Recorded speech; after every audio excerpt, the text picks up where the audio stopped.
নমস্কাৰ, মই দুলুৱে আপোনালোক সকলোকে মোৰ চেনেললৈ স্বাগতম জনাইছোঁ।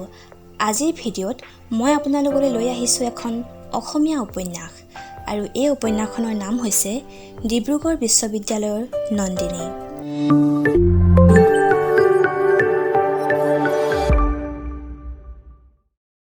ডিব্ৰুগড় বিশ্ববিদ্যালয়ৰ নন্দিনী উপন্যাসখন ডিব্ৰুগড় বিশ্ববিদ্যালয়ৰ পটভূমিত ৰচিত এখন মনোৰম উপন্যাস।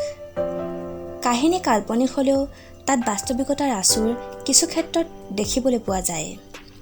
উপন্যাসখন লিখিছে অসমীয়া সাহিত্য জগতৰ এগৰাকী জনপ্ৰিয় উপন্যাসিক তথা প্ৰবন্ধকাৰ জুৰি বৰা বৰগোহাঁইয়ে।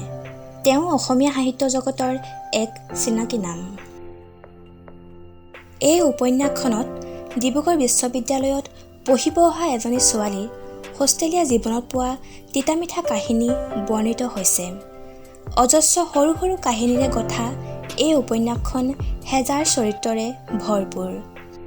নন্দিনী এজনী খুব স্পষ্টবাদী আৰু সংবেদনশীল ছাত্ৰী। হোষ্টেলৰ নানানটা সমস্যাৰ লগতে প্ৰত্যেকজনী ছোৱালীৰ জীৱনৰ সমস্যাবোৰৰ সমাধানৰ সূত্ৰই যেন নন্দিনী।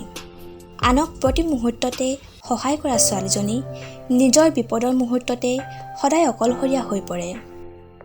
বিশ্ববিদ্যালয়ৰ হোষ্টেলৰ ভিতৰত চলি থকা বিভিন্ন ধৰণৰ অনৈতিক কাৰ্যকলাপৰ নন্দিনীয়ে তীব্ৰ বিৰোধিতা কৰিছিল, যাৰ কাৰণে নন্দিনী বহু ক্ষেত্ৰত বিপদত পৰাটোৱেই স্বাভাৱিক। নন্দিনীক সাহস দিবলৈ, শক্তিশালী কৰিবলৈ তাইৰ কাষত থিয় দিছিল দৃষ্টিনন্দন নামৰ এজন যুৱক, যাৰ সৈতে নন্দিনীৰ পাছত এখন সুখৰ সংসাৰ গঢ়ি উঠিছিল, যি সংসাৰত আছে বিশ্বাস, মৰম, ভালপোৱা সকলো।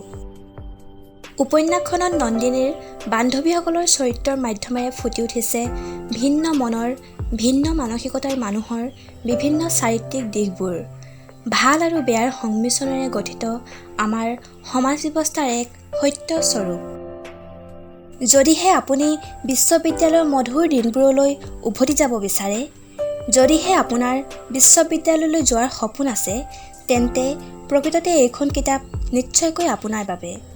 উপন্যাসখন এবাৰ আৰম্ভ কৰিলে শেষ নকৰাকৈ কোনেও এৰিব নোৱাৰে। উপন্যাসখনৰ প্ৰতিটো কাহিনীয়ে পঢ়ুৱৈৰ মন বান্ধি ৰাখিবলৈ সক্ষম হৈছে। প্ৰকৃতাৰ্থত ক'বলৈ গ'লে ই এখন সফল উপন্যাস। আজিৰ ভিডিঅ'টো ইমানতে সামৰণি মাৰিছোঁ। ভিডিঅ'টো লাইক, কমেণ্ট আৰু শ্বেয়াৰ কৰাৰ লগতে আপোনালোকে মোৰ চেনেলটো ছাবস্ক্ৰাইব কৰি ৰাখিব, তেতিয়াহে আপোনালোকে মোৰ আহিবলগীয়া ভিডিঅ'সমূহ পাই থাকিব। ধন্যবাদ।